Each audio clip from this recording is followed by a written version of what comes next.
जहां राजा विक्रमेंद्र अपनी रानी सुमित्रा के साथ शासन करते थे। यह राज्य समृद्ध था, लेकिन एक अजीब बात थी। राजमहल के पश्चिमी हिस्से में एक गुप्त कमरा था, जिसे हमेशा बंद रखा जाता था।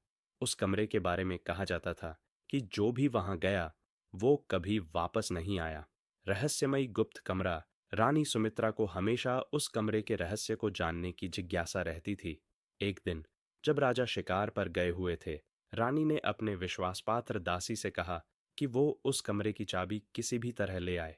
दासी बड़ी मुश्किल से चाबी लेकर आई और रानी आधी रात को अकेले ही उस कमरे में चली गई। जैसे ही रानी ने दरवाजा खोला, उसे ठंडी हवा का झोंका महसूस हुआ। कमरे के अंदर एक बड़ा दर्पण था, लेकिन उसमें उसकी परछाई नहीं दिख रही थी। अचानक उसे किसी की धीमी हंसी सुनाई दी। रानी ने जैसे ही पलट कर देखा, एक काले लिबास में साया खड़ा था।